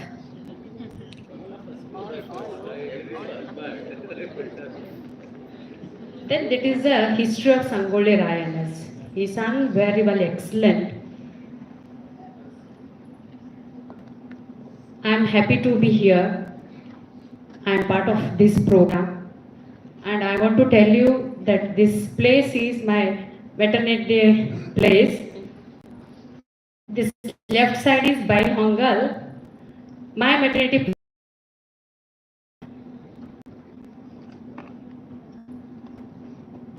Song ಹಾಡ್ಬೇಕಾದ್ರೆ ಎಲ್ಲರೂ enjoy ಮಾಡ್ತಿದ್ರು. So I know that is everyone knows Kannada. ನಾನು ಮಾತಾಡೋದು ಬೇಡ ಅಂತ ಹೇಳಿದೆ. Already Shobha madam addressed all the what you all the students participated. We were observing only that is expressions and their matter, how they are expressing and confidence. ಎಲ್ಲ ಸ್ಟೂಡೆಂಟ್ಸನ್ನು participate ಮಾಡಿದ್ರು. ಭಾಳ ಒಳ್ಳೆ ಇದರ ಕಾನ್ಫಿಡೆನ್ಸ್ಲಿಂದ ಪಾರ್ಟಿಸಿಪೇಟ್ ಮಾಡಿದ್ರು ಸ್ಟೂಡೆಂಟ್ಸ್. ಇದ್ರೊಳಗೆ ದಳ್ವಾಯ್ ಸರ್ದು ಏನದಲ್ಲ, ಸ್ಟೂಡೆಂಟ್ಸ್ ಮೋಟಿವೇಟ್ ಮಾಡಬೇಕು, ಸ್ಟೂಡೆಂಟ್ಸ್ ಅಂದ್ರೆ ಅಪ್ಲಿಫ್ಟ್ ಮಾಡಬೇಕು ಅನ್ನೋದು ಒಂದು ಡ್ರೀಮ್ ಅವ್ರದ್ದು ಸರ್ ಗೋಲ್. ದಳ್ವಾಯ್ ಸರ್ ಬಗ್ಗೆ ಹೇಳ್ಬೇಕಂದ್ರೆ ಬಹಳ ಅದ. Sir already introduced. Dalvai sir role model ಅನ್ಲಿಕ್ಕೆ ಬರೀ not only for students, for so many people like us. Dalvai sir ಎಲ್ಲರೂ ಪ್ರೋಗ್ರಾಮ್ ಹೋಗಿದಾರೆ ಅಂದ್ರೆ ಅಷ್ಟು ಅವ್ರ ಇಲ್ be like celebrity. So photos ತಗೊಳ್ಲಿಕ್ಕೆ ಅಷ್ಟು ಅವ್ರಿಗೆ ಮುಗಿ ಬೀಳ್ಬಿಡ್ತಾರೆ. ಯಾರು ಫಿಲ್ಮ್ ಆಕ್ಟರ್ಸ್ ಇರುವುದಿಲ್ಲ ಅಷ್ಟು. ಸೊ ನಾನು ಹೇಳ್ತೀನಿ, ಒಂದು ಪ್ರೋಗ್ರಾಮ್ ಬೆಲ್ಗಾಮ್ದಲ್ಲಿ ಇದ್ದು ಸರ್ಗೆ ಪ್ರೋಗ್ರಾಮ್ ಮುಗಿದ ತಕ್ಷಣ so many people were waiting for taking pictures. ಅವಾಗ ಅಂದ್ರೆ ಸರ್ ಯಾವ ಫಿಲ್ಮ್ ಆಕ್ಟರು ನಿಮ್ಮ ಮುಂದಲ್ಲ ಬಿಡಿ ಸರ್, ಎಲ್ಲರೂ ಅಷ್ಟು ಫಿಲ್ಮ್ ಅದಕ್ಕಿಂತ ಜಾಸ್ತಿ ನಿಮ್ಗೆ ಫ್ಯಾನ್ಸ್ ಇದ್ದಾರೆ ಅಂತ ಹೇಳಿ. ನನಗೆ ಇಷ್ಟು ಖುಷಿ ಅನಿಸ್ತದ ದಳ್ವಾಯ್ ಸರ್ ಇಲ್ಲಿ ಅಡ್ಮಿನಿಸ್ಟ್ರೇಟಿವ್ ಆಫೀಸರ್ ಆಗಿದೆ. ಯು ಆರ್ ಸೋ ಲಕ್ಕಿ ಅಲ್ಲ. ಈ ಸ್ಕೂಲ್ ಅವ್ರ ಅಂಡರ್ದಲ್ಲಿ ಅಡ್ಮಿನಿಸ್ಟ್ರೇಟಿವ್ ಇದ್ರೊಳಗೆ ಗೈಡೆನ್ಸ್ ಮೇಲೆ ನಡೀತಾ ಇದೆ ಅನ್ನೋದಕ್ಕೆ ಬಹಳ ಖುಷಿ ಅನಿಸ್ತದ. ಅದಕ್ಕಿಂತ ಎಲ್ಲರೂ ನೀವು as A teachers and students all are very lucky. ಈ ಸ್ಕೂಲಿಗೆ ಒಂದು ಸಣ್ಣ ನನ್ನ ಜೊತೆ ಕನೆಕ್ಷನ್ ಅಂತಂದ್ರೆ ಸರ್ ಹೇಳಿದ್ರು. ಸೊ ನನ್ನ this is the second time visit. That first I visited when it was under construction. That time I visited here. Our time nalli that construction was stopped. The Sharke company was undertaken that this builder. Avaga in government in the fund release agirlilla. So I was in a position that silk board chairman. And they have requested me that to release the fund because we are not able to construction that again further work and all said. ಅವಾಗ ಯಡಿಯೂರಪ್ಪರು CM ಆಗಿದ್ರು. So ಆಯಿತು ನೋಡೋಣ ಮಾತಾಡೋಣ ಅಂತ ಹೇಳಿದಾಗ ಯಡಿಯೂರಪ್ಪರಿಗೆ CM ಅವ್ರಿಗೆ ಹೇಳಿದ್ವಿ.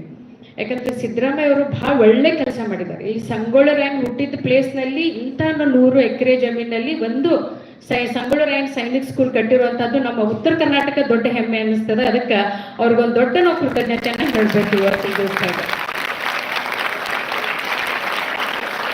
ಅವಾಗ ಆ ಶರ್ಕೆ ಕಂಪ್ನಿಯವ್ರು ಬಂದ ರಿಕ್ವೆಸ್ಟ್ ಮಾಡ್ಕೊಂಡಾಗ ಮತ್ತೆ ಇಲ್ಲಿ ಸಂಗೊಳ್ಳಿ ಊರದ ಒಂದಿಷ್ಟು ಹಿರಿಯರು ಬಂದಾಗ ಇಲ್ಲ ಫಂಡ್ ರಿಲೀಸ್ ಮಾಡಿದ್ರೆ ಇದು ನೆಕ್ಸ್ಟ್ ವರ್ಕ್ ಕಂಟಿನ್ಯೂ ಆಗ್ತದೆ ಅಂದಾಗ ನಾನು ಹೋಗಿ ಯಡಿಯೂರಪ್ಪರಿಗೆ ಒಂದೇ ಮಾತು ಹೇಳಿದ್ದು, ಇಲ್ಲ ಈ ಬಿಜೆಪಿ ಗೌರ್ಮೆಂಟ್ ಬಂದ್ಮೇಲೆ ಸಂಗೊಳ್ಳಿ ರಾಯಣ್ಣ ಸ್ಕೂಲ್ ನಿಂತದಂತ ಅನ್ನೋದು ನಿಮ್ ಕೆಟ್ಟ ಹೆಸರು ಬರೋದು ಬೇಡ. ಸಿದ್ದರಾಮಯ್ಯ ಅವ್ರು ಒಳ್ಳೆ ಕೆಲಸ ಮಾಡಿದಾರ, ಅದನ್ನ ನೀವು ಕಂಟಿನ್ಯೂ ಮಾಡಿದ್ರೆ ನಿಮಗೂ ಒಂದು ಒಳ್ಳೆ ಕ್ರೆಡಿಟ್ ಬರ್ತದ.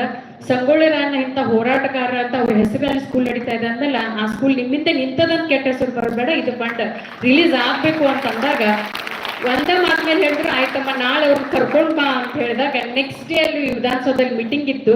ಆ ಮೀಟಿಂಗ್ ನಲ್ಲಿ ಏನೇನ್ ಆಗಿದೆ ಏನು ಅಂತ ಹೇಳಿ ಫೈನಾನ್ಸ್ ಇವರು ಆಫೀಸರ್ನ IAS ಆಫೀಸರ್ನ ಕರೆದು ಎಲ್ಲರನ್ನೂ ಕರೆದ್ಬಿಟ್ಟೆ ಮಿನಿಸ್ಟರ್ಸ್ನೆಲ್ಲ ಕರೆದು ಯಾಕೆ ಫಂಡ್ ಸ್ಟಾಪ್ ಆಗಿದೆ ರಿಲೀಸ್ ಯಾಕೆ ಆಗಿಲ್ಲ ಅಂತ ಅಂದಾಗ ಇಲ್ರಿ ಸರ್ ಫಂಡ್ ರಿಲೀಸ್ ಆಗ್ಬೇಕಾಗಿತ್ತು ಆಗಿಲ್ಲ, ಯಾಕಂದ್ರೆ ಸುಮಾರು ಒಂದು 8 ತಿಂಗಳಿಂದ ಇದು ಕೆಲಸ ನಿಂತಿತ್ತು ಅವಾಗ. ಆಮೇಲೆ ನೆಕ್ಸ್ಟ್ 2-3 ಡೇಸ್ನೊಳಗನ್ನ 50 crores ರಿಲೀಸ್ ಮಾಡಿದ್ರು. ಅವ್ರು ಒಂದೇ ಕಂಡೀಷನ್ ಹಾಕಿದ್ರು, ನಾ 2 ದಿವಸದಲ್ಲಿ ಫಂಡ್ ರಿಲೀಸ್ ಮಾಡ್ತೀನಿ, ಕೆಲಸ ಯಾವುದೋ ಕಾರಣಕ್ಕೆ ನಿಲ್ಬಾರ್ದು, ಇದು ಕನ್ಸ್ಟ್ರಕ್ಷನ್ ಸ್ಟಾರ್ಟ್ ಆಗಬೇಕು ಅಂತಂದಾಗ 2 ದಿವಸದಲ್ಲಿ ಫಂಡ್ ರಿಲೀಸ್ ಆಯಿತು. ಸೊ ಆ ಇದ್ರೊಳಗೆ ಅದು ಒಂದು ಸಣ್ಣ ಒಂದು ಸಾಸಿ ಕಳಿಸ್ತೇನು ಇದ್ರೊಳಗೆ ಒಂದು ಏನೋ ಒಂದು ಅಟ್ಯಾಚ್ಮೆಂಟ್ ಅಂತೀರೋ ಒಂದು ಸಣ್ಣ ಒಂದು ಇದ್ರೊಳಗೆ ಖುಷಿ ಅನಿಸ್ತದ.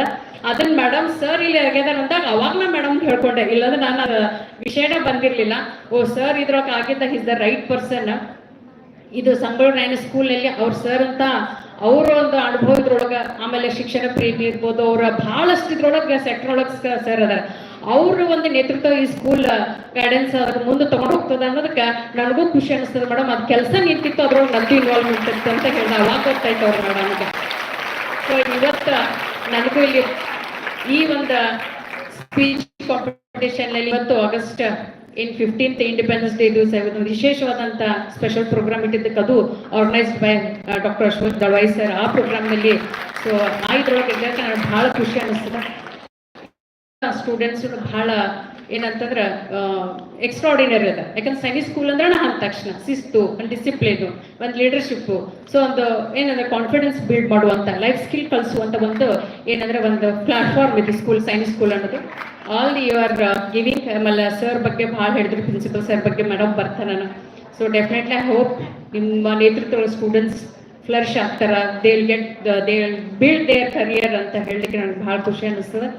ಇಲ್ಲಿ ಪ್ರತಿಯೊಬ್ಬರು ಸ್ಟೂಡೆಂಟ್ಸ್ ಹೆಂಗಾಗ್ಬೇಕಂದ್ರೆ Sangolli Rayanna residential school, Sainik school ಅಂತಂದ್ರೆ ಇಲ್ಲಿಂದ ಎಜುಕೇಶನ್ ನೀವು ಮುಗಿಸಿ ಹೊರಗೆ ಬರ್ಬೇಕಾದ್ರೆ ಪ್ರತಿಯೊಬ್ರು ಹುಡುಗರನ್ನು ಸಂಗೊಳ್ಳಿ ರಾಯಣ್ಣ ಅಂತಾರ, ಮತ್ತು ಪ್ರತಿಯೊಬ್ರು ಹುಡುಗಿರು ಕಿತ್ತೂರು ಚೆನ್ನಮ್ಮಾಗಿ ಹೊರಗೆ ಬರ್ಬೇಕು ಅನ್ನೋದು ನನ್ನ ಒಂದು ಇಷ್ಟ ಅಂತ ಹೇಳ್ತಾ ನನಗೆ ಅವಕಾಶ ಮಾಡಿಕೊಟ್ಟಂತ ಎಲ್ರಿಗೂ ಧನ್ಯವಾದಗಳು. Thank you so much.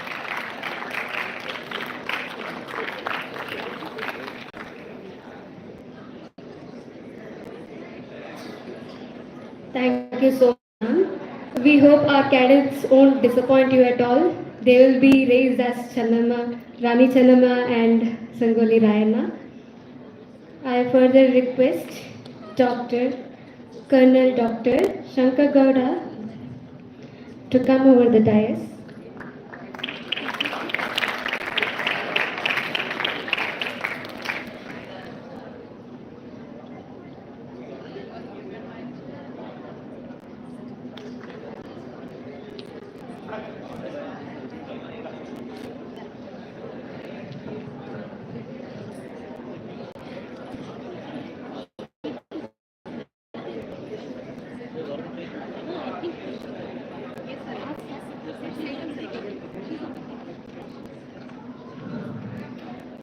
Good afternoon, everyone.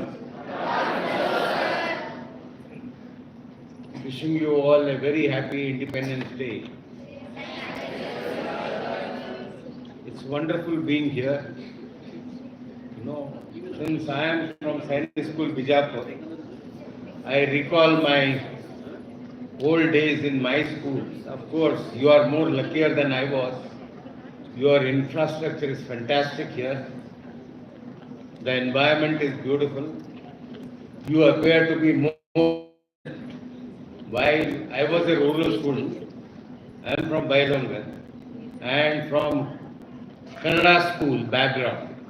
While I see you, most of you people are, having a very good background, and by seeing your participation in today's contest, I was totally impressed about each one of you.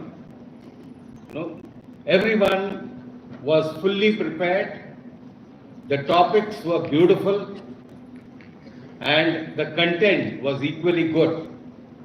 So I congratulate each one of you for making your first declamation contest at this place. So impressive, so meaningful and so competitive. In fact, I see in my interaction, with few students I had interacted before the session started, I could easily see a great future for each one of you. But it is essential that you utilize this time to the fullest extent. And your belly fire, andruni aag in each one of you is already visible. And I am sure you will transform yourself into the great citizens of this great nation. Shobha Madam has already told you a lot about preparation for declamation contest and the importance of communication in your lives.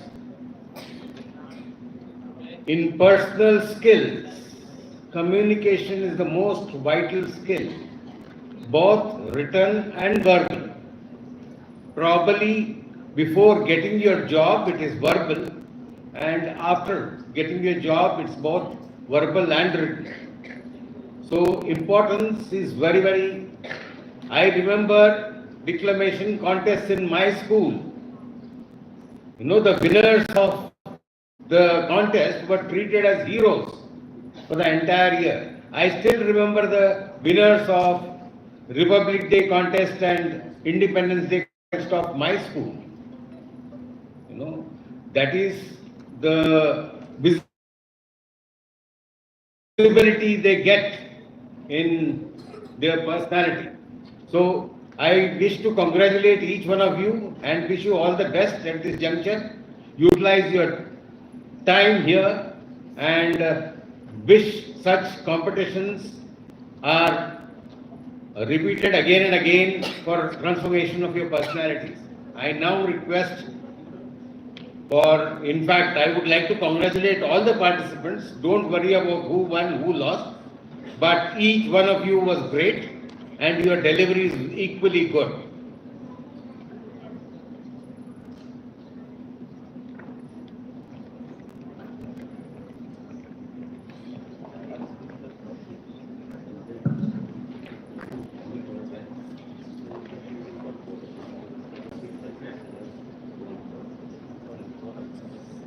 Madam, I would like to request you to come onto the stage. You also, madam. Both of you, both the judges.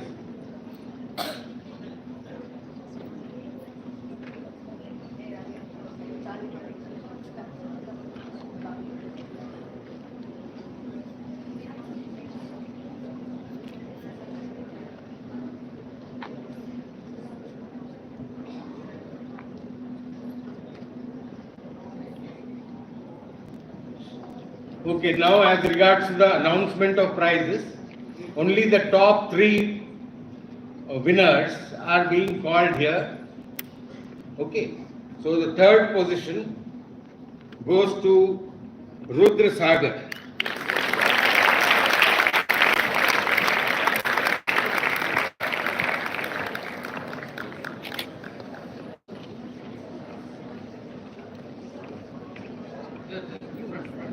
Here. Here.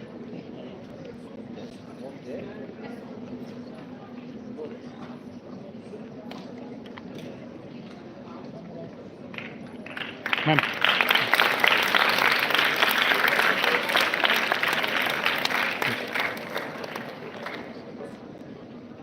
Well done. The 2nd position goes to Ishant Singh.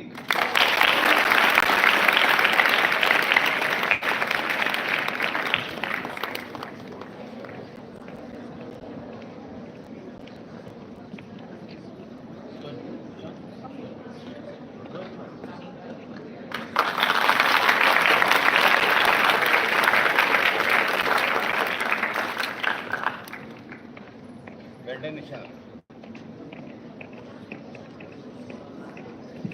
The winner of Srimati Sindhu Mahadev Dalwai English Declamation Contest is Advaita Police Patel.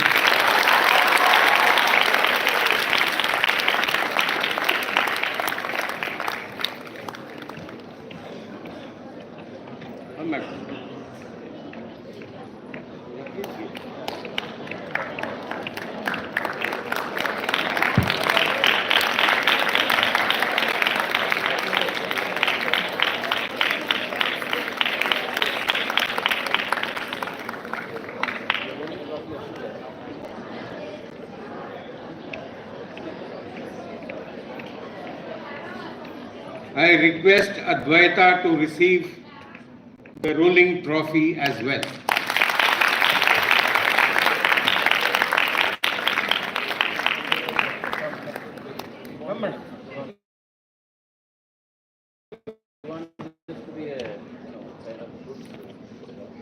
You also come.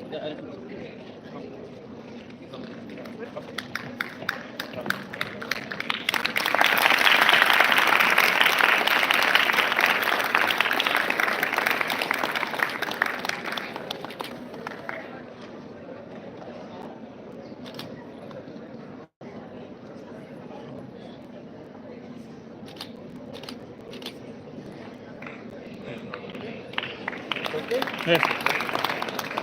बार-बार नाम क्यों लग रही है?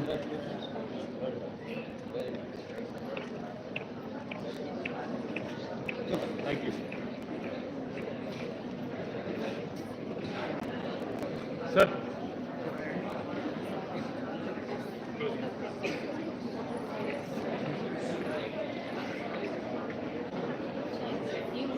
Vote of thanks. Yeah. Thank you very much for the words of wisdom from all the distinguished judges to our cadets, motivating them to work hard and do well in life. On behalf of the school, as a token of our love and affection for spending time with the cadets, I would request the judges to kindly accept a memento from our school. It has just been made just 2 days back. It has just been presented to us. So we'll be requesting all the judges to kindly accept the memento.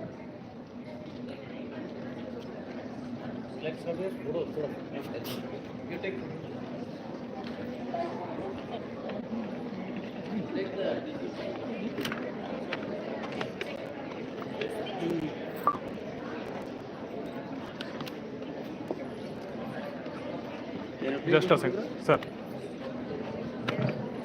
Small token of love from our Sangolli Sainik school family to Miss Savita. Next, again, we have a small token of love to Dr. Shobha.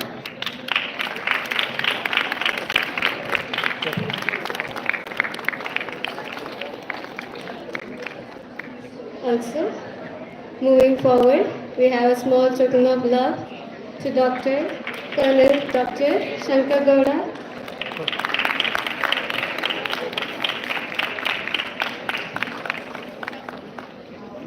Yes, sir.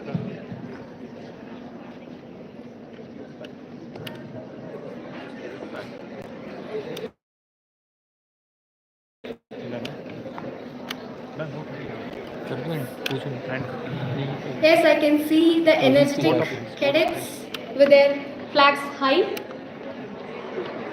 As we conclude today's inspiring declamation competition, it is my honor to extend our heartfelt gratitude to all who made this event success. First and foremost, a sincere thank you to our esteemed judges and dignitaries for today, Dr. Shobha Naganur, Ms. Savita V. Amar Shetty, and Colonel Dr. Shankar Gowda Bharat Nair. It is extended version to welcome you all.